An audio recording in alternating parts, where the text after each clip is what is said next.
722. 800. Nisi. 830. 800. Instagram. 900. Ki agilo shele. Hey, 969. 990.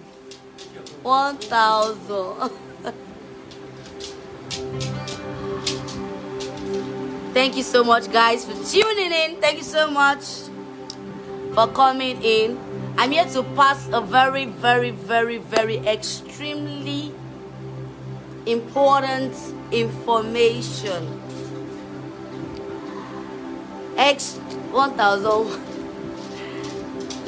21 days.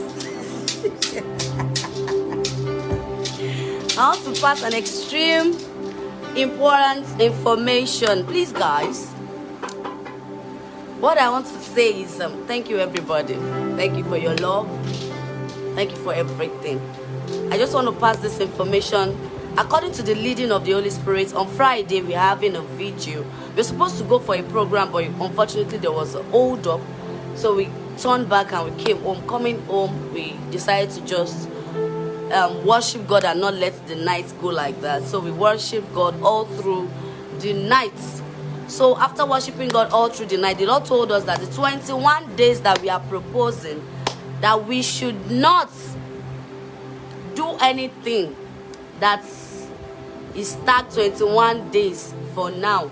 That the last one that we did the last time is still working and is still available. That if you want to praise God, we should just do what we want to do according to, because they are detailed. They are, when the Spirit of God talks to you, it is detailed. So it is detailed. The Lord told us and it was detailed. So we will not be having the 21 days. So the number 2 thing that we are here to say is my birthday praise is coming up on Tuesday. I will be having guest artists to come minister on the day. Don't miss it. By 6 p.m. By 6 p.m. come on in. Come on in. Like 1.3. Thank you so much. So on by 6 p.m. on Tuesday, come in. You want to see all the guests that is coming.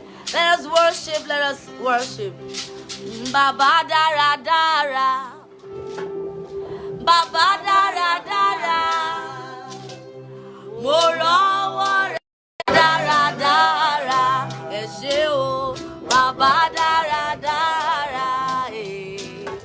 Baba dara dara. Oh. Moro nile mio. Baba dara dara. Ah. Baba dara dara. Baba dara dara. Mo rawo re nínú ohun gbogbo. Baba dara dara. Ẹ̀yin wo lẹ rí? Baba dara dara. Eh, Baba dara dara. Oh, mo rawo re láyé mi. Baba dara dara. Ògo tó wọnú òfo tó mọ́kò jáde. Ògo tó wọnú òfo tó mọ́kò jáde. Ògo ìwọ ni. Ògo tó wọnú òfo tó mọ́kò jáde. Jésù. Ògo tó wọnú òfo tó mọ́kò jáde. Ògo, ògo, ògo tó wọnú òfo tó mọ́kò jáde. Jésù lórúkọ rẹ̀ ń jẹ́. Ògo tó wọnú òfo tó mọ́kò jáde. Ẹ̀rù ògo rẹ̀ bà mí. Ẹ̀mí àwọn wòlíì. Ẹ̀rù ògo rẹ̀ bà mí o.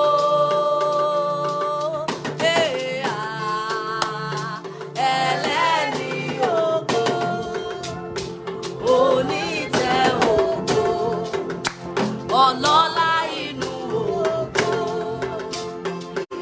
ẹlẹ́wà ògo, kìkìdá ògo, aṣọ́dá ògo, ìgbẹ̀yìn ògo, ẹ̀rù ògo rẹ̀ bà mí o. Oniduro mi ẹ ṣeun o, agbẹjọ́rò mi ẹ mà ṣeun o, torí pé bójú èèyàn ló dúró ni wọ́n á sì máa sọ̀rọ̀. Ayérayé o, bójú èèyàn ló dúró ni wọ́n á sì sá lọ. Bójú èèyàn o, bójú èèyàn ló dúró ni wọ́n á sì máa sọ̀rọ̀. Oniduro mi o, Oniduro mi ẹ ṣeun o. Ògo tó ń wọnú òfò mi, tó mọ́gò jáde bàbá àgbà. Ògo tó wọnú ẹni tó jẹ́ kòròfo tó ń sọ ọ́ di ògo. Ọlọ́run tó fi òpè mi dààmú ọlọ́gbọ́n. Ògo ni ọ́, ògo ni fún ọ bàbá mi o.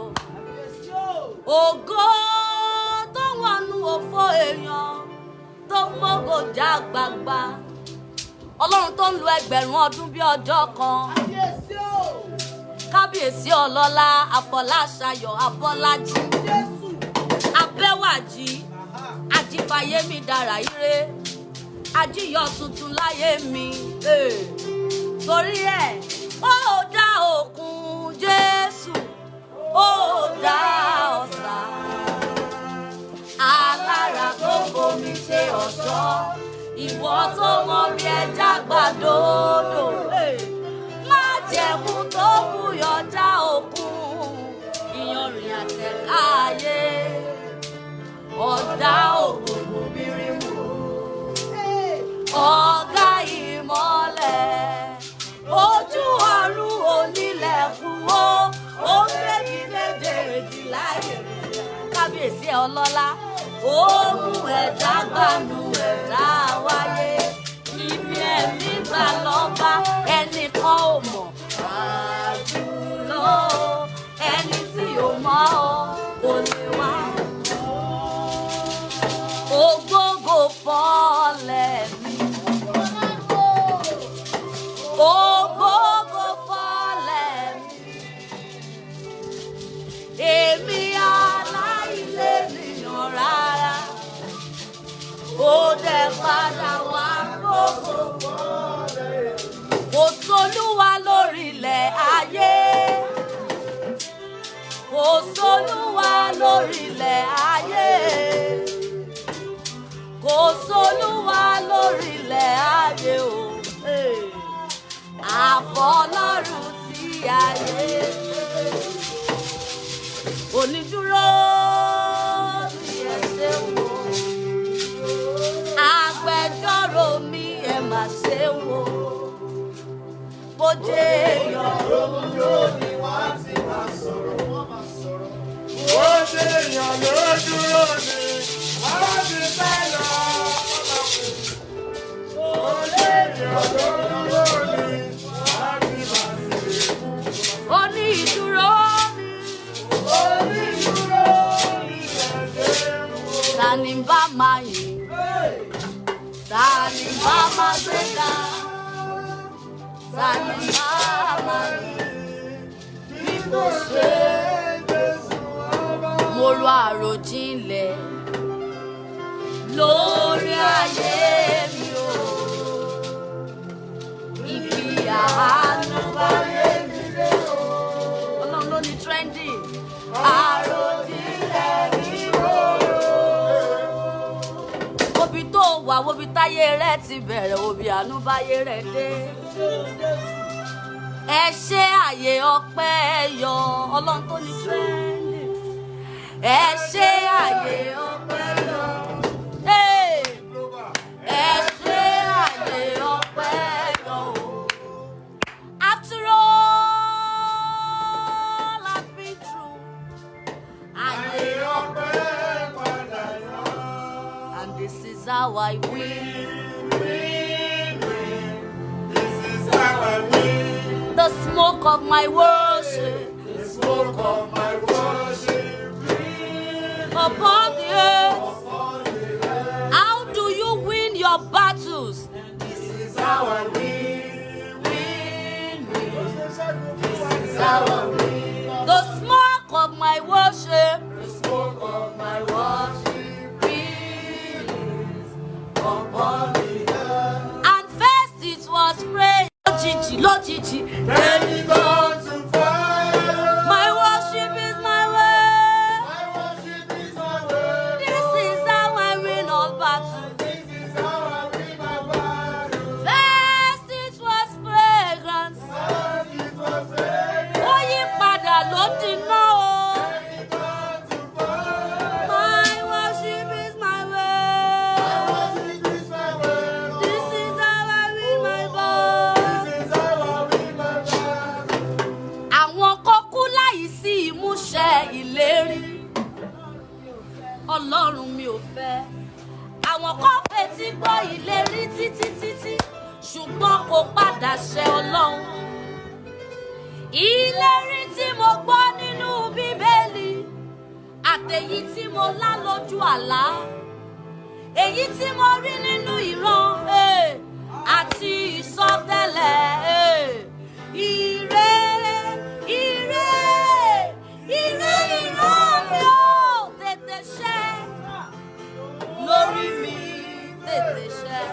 Ọlọ́run gbọ́ má jẹ́ kú gbogbo tó dé. Ire ìran ṣẹ mọ́ mi lára Jésù. Ìran ire ṣẹ mọ́ mi lára o. Ire ìran ire.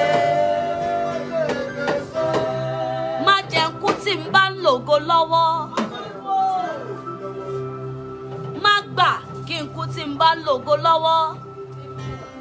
Má gbà káwọn aṣọ́ni mú. Àwọn apàtẹ́wọ́ pani. Má jọ rí mi mú. Bí n bá ṣẹ̀ ọ́, fàánú fà mí mọ́ra o. Má fà mí wálẹ̀ fẹ́ lomíràn dìde láyé. Dì mí lọ́wọ́ mú o. Ẹ jájọ kọ́ ìgbé Ìdè tí ó lè yẹ. Yínká àánú tí ó lè yẹ. Jésù ìgbé tí ó lè yẹ. Láyé mi nílò o. Láyé mi nílò o. Ire ìran mi ò tètè ṣẹ. Lórí mi tètè ṣẹ. Má jẹ́ n kú tí n bá ń lògo lọ́wọ́. Ọ̀rọ̀ má jẹ́ n kú kógo tó dé tún yàtọ̀ sí má jẹ́ n kú tí n bá ń lògo lọ́wọ́. Ire ìran ṣẹ mọ́ mi lára. Ìran ire ṣẹ mọ́ mi lára o. Ire ìran ire.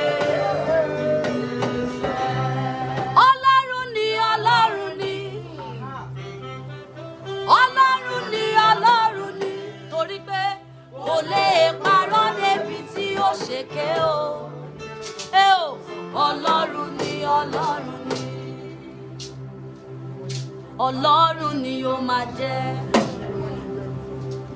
Ọlọ́run ni ó máa jẹ́. Lánàá lóní lọ́la o. Títí dé ayérayé Jésù. Ọlọ́run ni ó máa jẹ́. Ìgbà kan rí mo ń tọrọ jẹ ní. Ìgbà kan rí mo ń fògo ráre ní. Lọ́jọ́ tí mo ti mọ̀ ọ́ Olódùmarè. Láyé mi yí padà, ìgbà mi dọ̀tun Jésù. Lọ́jọ́ tí mo ti mọ̀ ọ́ Olódùmarè.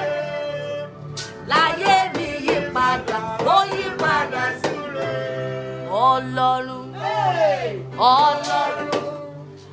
àmì ọlọ́kọ̀ wá balẹ̀. Ọlọ́run ti wá. So ẹ̀yin fáǹsì mi ẹ pọ̀ tó 2,360 lórí Instagram.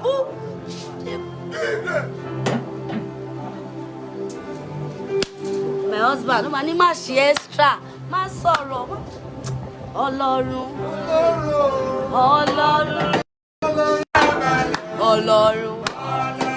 Ọlọ́run. Ọlọ́run. We have our birthday praise. Birthday praise.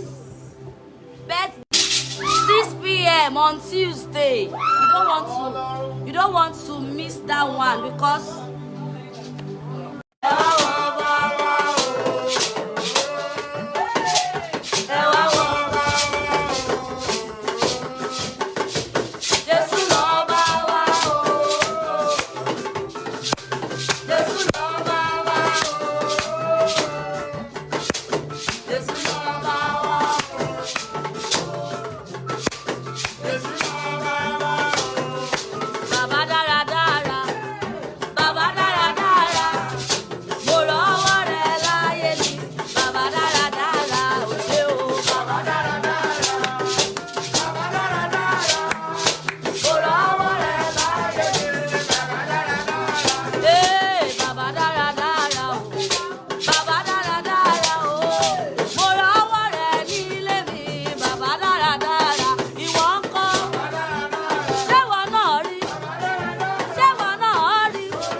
Some prayers some few days ago. Remember to go back to our page and pray that prayer. It is well with you. It is well with me and all that concerns me. Amen. This is how I win.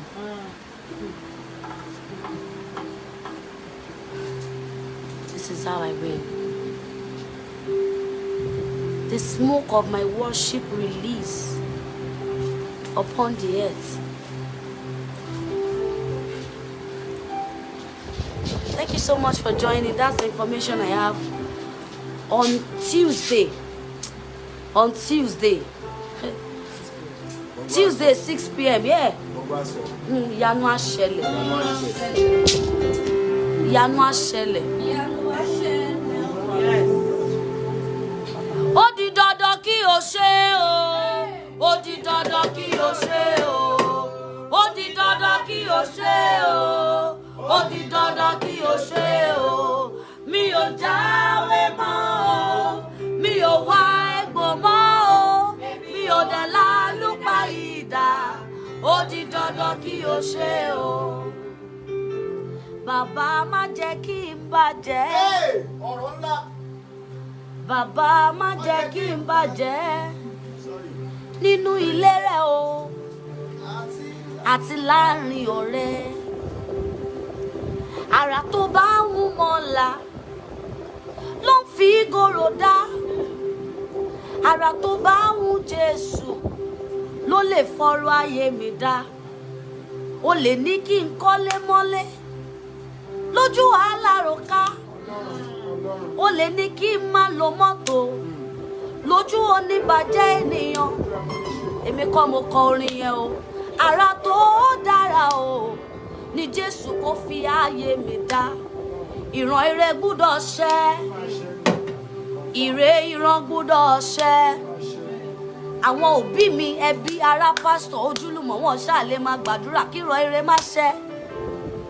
Àdúrà wọn gbúdọ̀ ṣẹ lórí mi. Oniduro.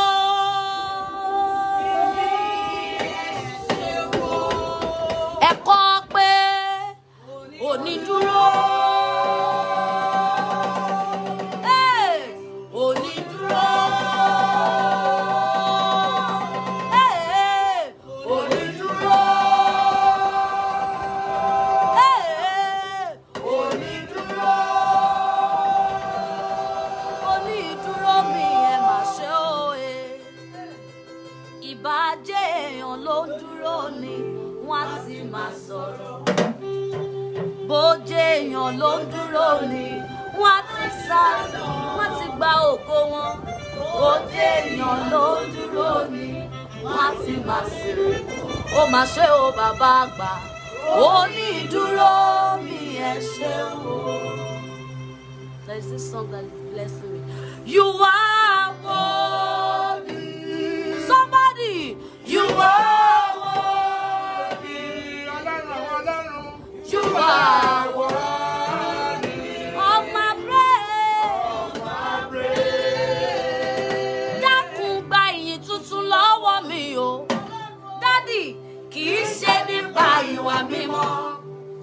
àánú tó ga jù ni mo béèrè fún láti gbé ọ dìde lórí ìtẹ́ pé kẹ́ wá bá wa jẹun kẹ́ wá bá wa pé o kẹ́ wá bá wa pé ìjọpọ̀ ológo jùlọ olórúkọ àpètákìjì olórúkọ àpèrire àjíire mi dànù lórí ẹni aṣọ rẹ̀ má kú síbi kankan òjìrògo ṣògo nínú ọ̀làlá o ológo gbaragada ológo fẹ̀fẹ̀ ológo tó gbẹ́nu ògo ṣe bí ọba ológo tó gbẹ́nu ògo ṣiṣẹ́ akin ó dá ìràwọ̀ òun nìkan ló morúkọ gbogbo wọn ó dá ẹranko òun morúkọ gbogbo wọn ó dá ènìyàn láwòrán ara rẹ̀ o ní Nàìjíríà ìwọ ni ní Canada ìwọ ni àṣé mo sì máa débẹ̀ yẹn ní Australia ìwọ ni ní London ìwọ ni Jésù ní Florida ìwọ ni kódà ní Miami ìwọ ni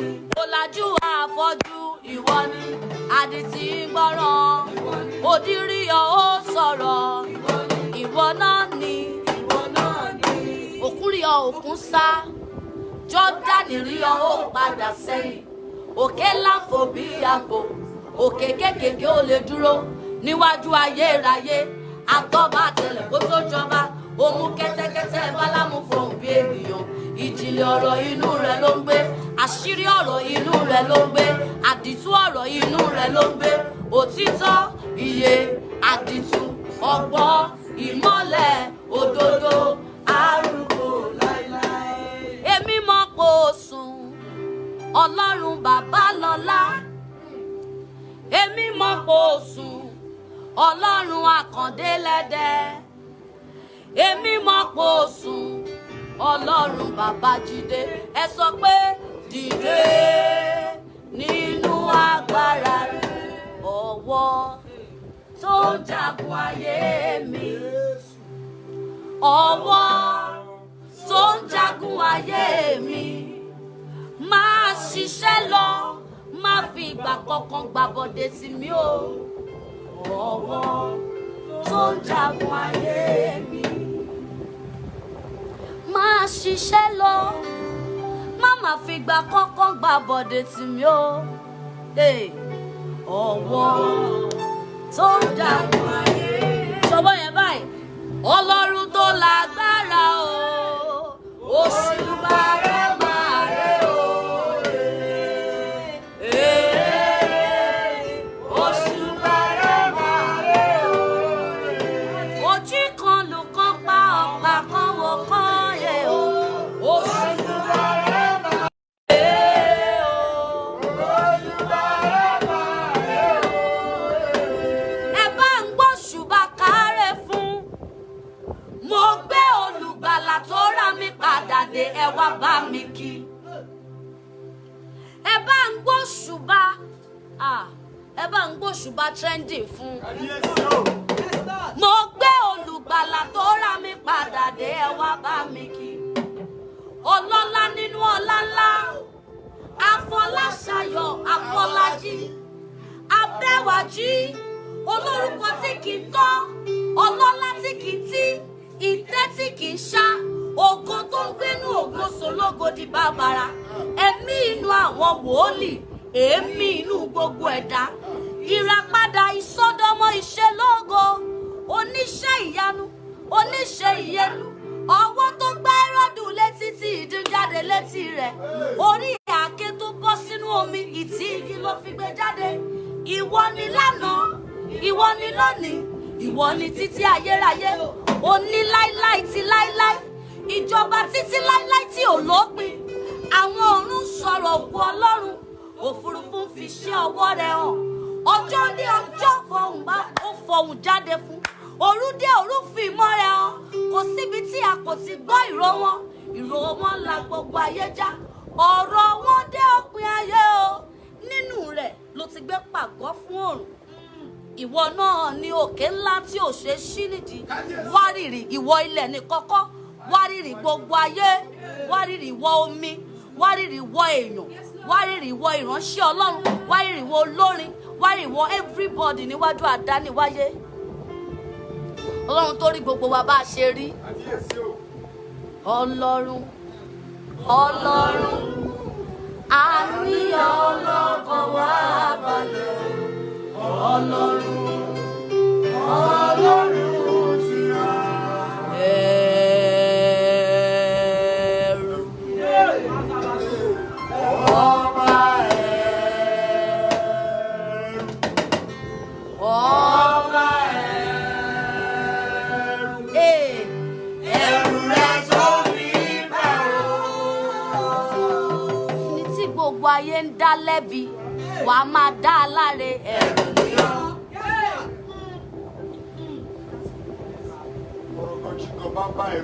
Ẹni tí gbogbo ayé ń padà lẹ́yìn rẹ̀ wàá máa fà á mọ́ra. Ẹ̀rù ni ọ́. Ẹni tí gbogbo ayé ló ti tán fún wàá dẹ̀ máa change story wàá máa gbé sókè. Ẹ̀rù ni ọ́. Ẹ̀rù rẹ̀ tó mi bá o. mi ò sí lára àwọn tó máa gbàgbé ibi ó bá mi dé. Mo rántí ibi tó ti máyé mi bẹ̀rẹ̀ láti ìgbà tí ò sáṣọ, tí ò séèyàn, tí ò sólùrànlọ́wọ́. Ìwọ mo rí o. O ní ìdúró mi, ìwọ mo rí o. O ní ìdúró mi, ìwọ mo rí o. Ìgbà tí ò sí supporter, ìgbà tí ò sí fans, ìgbà tí ò sí followers, ìwọ mo rí o. Nínú àánú o mú èèyàn wá, o mú àwọn èèyàn pàtàkì wá ọ̀nà mi, o mú followers wá, o ń tì mí lẹ́yìn, o ń sọ̀rọ̀ kí n tó wí, o ń jà fún mi kí n tó jà, olùgbèjà mi nígboro, olùgbèjà mi nínú ilé. Ìwọ mo ní o, dáàdì ìwọ mo rí o. Ìgbà tọ́mọ ń fẹ́ jáde lára mi, ìwọ mo rí. Ìgbà tí ká dọ́kítọ̀ pin, ìwọ mo rí o. Onídúró mi nígbà tí ò séèyàn, ìwọ mo rí o. Onídúró mi nígbà tí ò sólùrànlọ́wọ́, ìwọ mo rí o. Ìgbà tí Sátánì dúró, tí ẹ̀ṣẹ̀ dúró, tí àánú wá dúró bí olùlàjà láàrin, ìwọ lonídúró mi o. Ìwọ lonídúró mi o. Dádì ìwọ mo rí o. Ìgbà tí mo wà ń labour room tí mo ń fẹjú tòótò, onídúró mi ìwọ mo rí.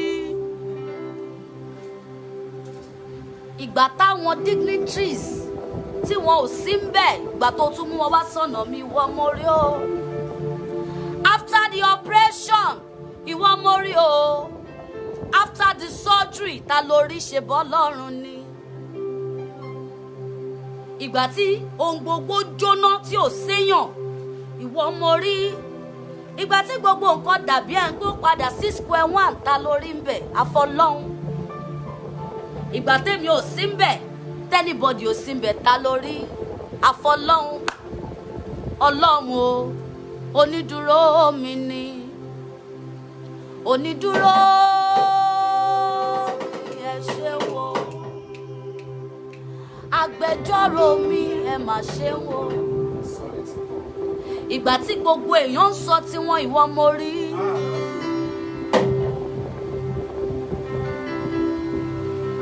Ìgbà tí wọ́n ṣàǹwé ẹ̀, ìgbà tó máa ń léwà lórí àga fọ́lọ́lá, ìwọ mo rí o.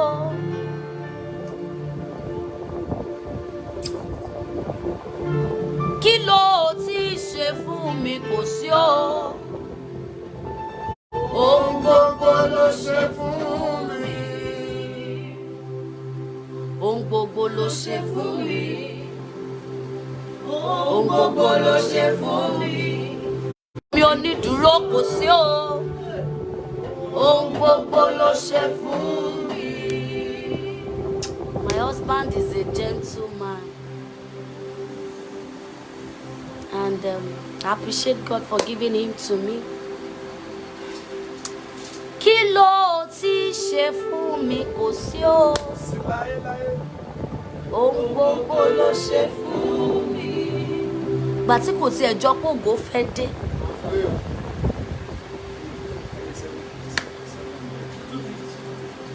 Tí ò sí owó, tí ò sẹ́nítìn. when everything was off, when there was nothing, it was not looking like Ashogo Washa. Oniduro ni mo rí.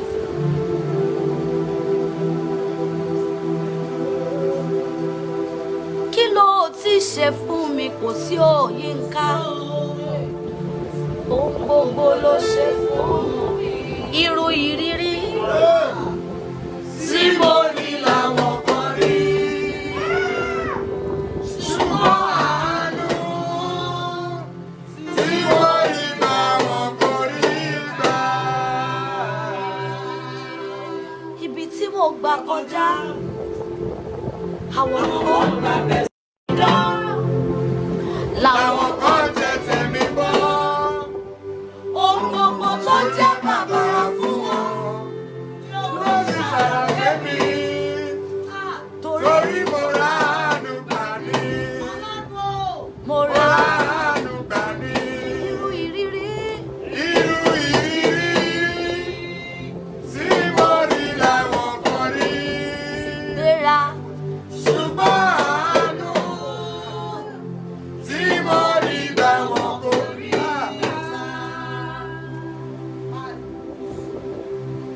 Irú ìrírí tí mo rí làwọn kan rí. Ṣùgbọ́n àánú tí mo rí gbà wọn kò rí gbà. Irú ìrírí tí mo rí làwọn kan ti rírí. Ṣùgbọ́n àánú tí mo rí gbà wọn kò rí. Nǹkan tó ṣe é tó survive ló ṣe ọ̀pọ̀lọpọ̀ tí wọn ò lè dúró mọ́. Mi ò níbọn nílé, Ọlọ́run ló ń jagun ayé mi. Mò ń jẹjú iṣẹ́ tí mò ń ṣe lọ, ṣé bí wọ́n láṣírí ayé mi. I don't want to start crying. Téèyàn bá wo ẹ̀yìn wò. Àwa tájọ ọmọ bíi ta ti bẹ̀rẹ̀, ẹ jẹ́ let's look at it 10 years back. Ìgbà tí kò tiẹ̀ sógo lára wa, táyé ò mọ̀ pé ògo pọ̀ lórí wa.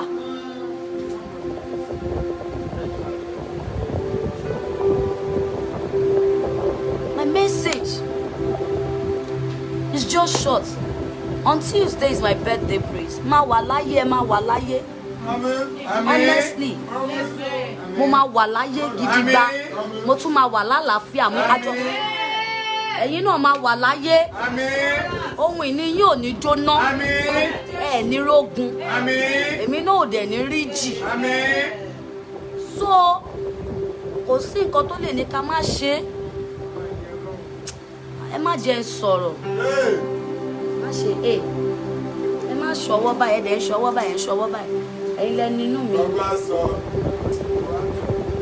Ẹ má ṣọwọ́ báyìí.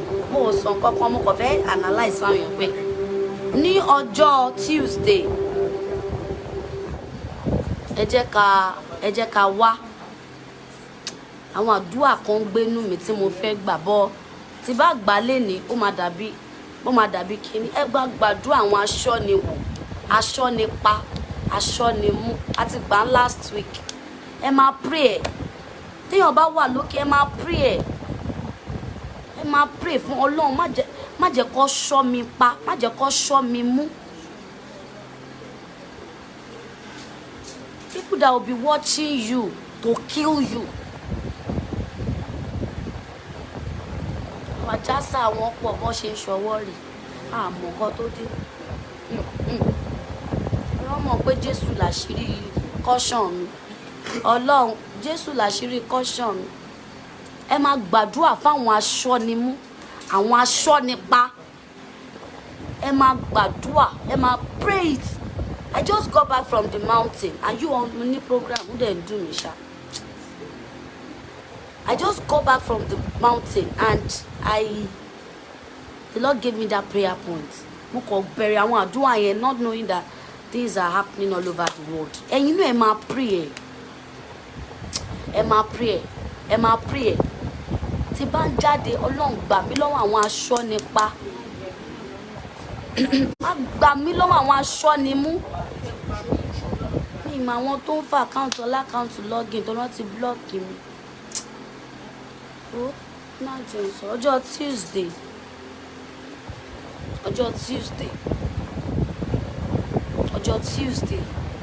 That melody will be there. And the likes of Otbo. Imagine Daruko. Tuesday, come. Come one, come all. Tell people to come by 6 p.m. They might log bawe láti tún lọ gbàdúrà. Ayé agbára la wà yìí o. Agbára tọ́wọ́ ayé ò lè pa. Jésù Kristi gbé agbára rẹ̀ wọ̀ mí o. Jẹ́ lè yàn. Jẹ́ lè yàn o. Jẹ́ lè yàn Ọlọ́run rẹ̀. Jẹ́ lè yàn o.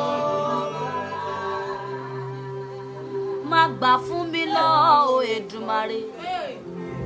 Torí tí o bá kọ̀ mí o. Àṣírí àtò.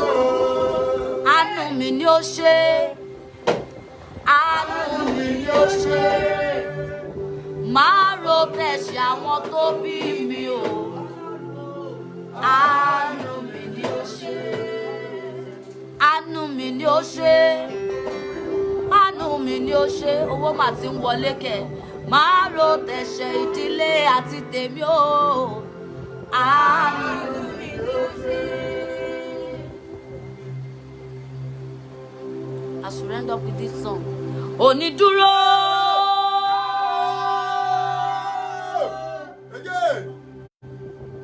Ìmọ̀kímọ̀ kò máa gbọ́dọ̀ jọ. Ètèkété kò lè dúró. Ẹnikẹ́ni tó bá bẹ̀rù ọ̀rọ̀ ni ó forí ara rẹ̀. Owó tí ń wọlé o. Lórí Olúwa lèmi máa dúró. I thank you, Lord. I thank you, Lord.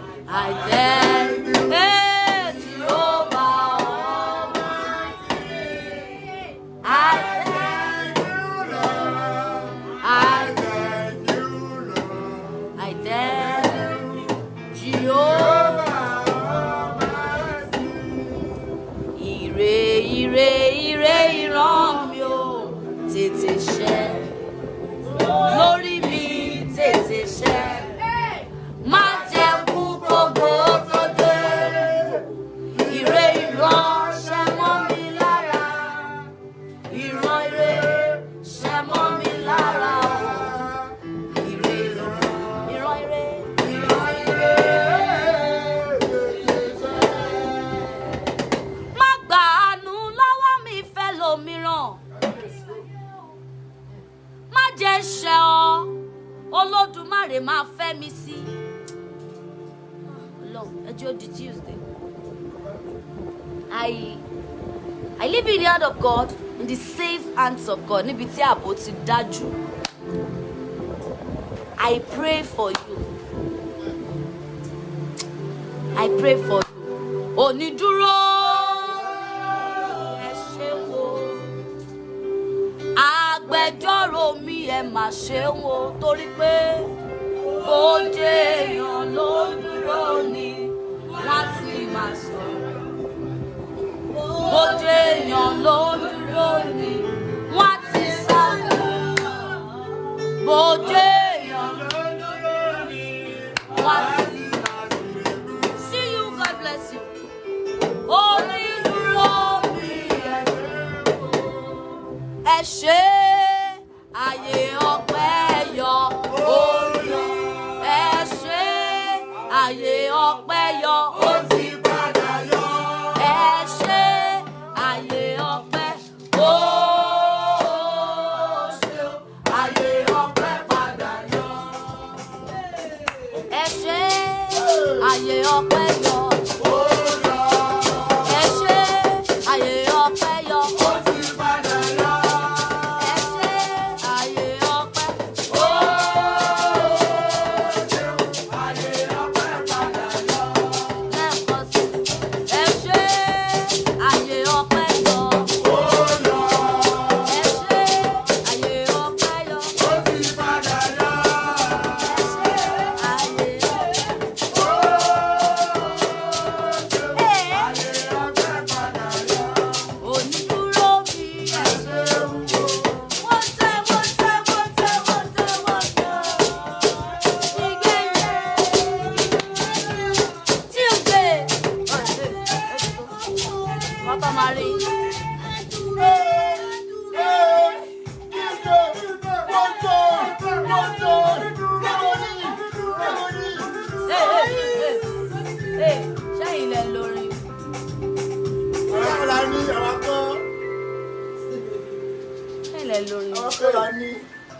Àwùjọ bó ṣe máa ń ṣe nìyẹn.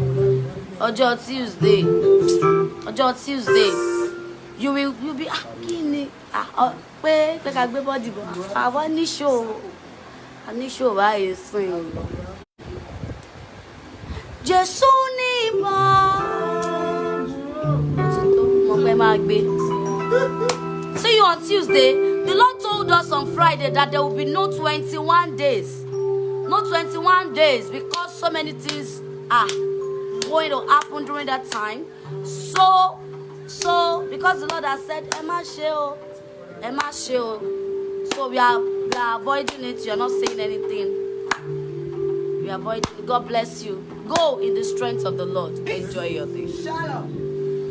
Thank you for joining.